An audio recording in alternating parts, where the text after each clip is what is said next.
কুমিল্লায় ট্রেন থেকে নামিয়ে হেফাজত কর্মীদেরকে নির্যাতন করে হত্যা করা হয়েছিল এবং আপনারা দেখেছেন বুয়েটের একজন ছাত্রের লাশ বুড়িগঙ্গায়।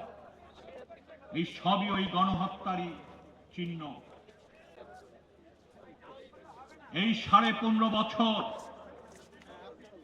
মানুষ কথা বলতে পারেনি। একটা ভয়ার্ত চাদরের মধ্যে আমাদেরকে বাস করতে হয়েছে।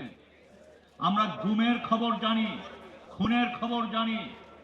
মানুষ অনেকে যার ফিরে আসেনি রাস্তা থেকে উঠিয়ে নেওয়ার পর সেটা জানি। যারা ফিরে এসছে তারাও ভয়তে কথা বলেননি। 36শে জুলাইয়ের পর অনেকে কথা বলছেন। যে ভয়াবহ চিত্র মানুষ আঁকছেন তার চেয়েও ভয়াবহ আমরা যখন কাজ করতে যাচ্ছি, আমরা যখন সেই জিনিসগুলো দেখছি, সেটি বর্ণনা হয়তো আমি করতে পারবো না। তবে কিছু বিষয় আমি আপনাদের সামনে উপস্থাপন করার চেষ্টা করব। আমরা শুনেছি গোপন কারাগার, গোপন সেল।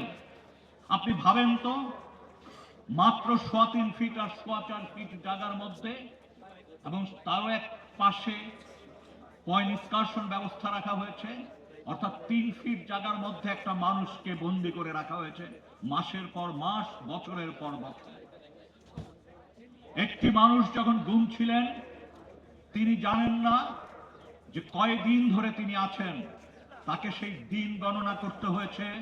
সকালে যখন নাস্তা দেওয়া হয়েছে রুটি অথবা খিচুড়ি, তখনই কেবলমাত্র তিনি দিন গণনা করতে পেরেছেন। সেই দিন কিভাবে মনে রেখেছেন?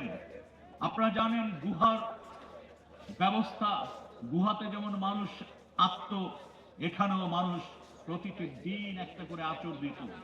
এবং সেইখানে আমরা যে দেখলাম কোথাও কোথাও 180, কোথাও 225 আরো সংখ্যা।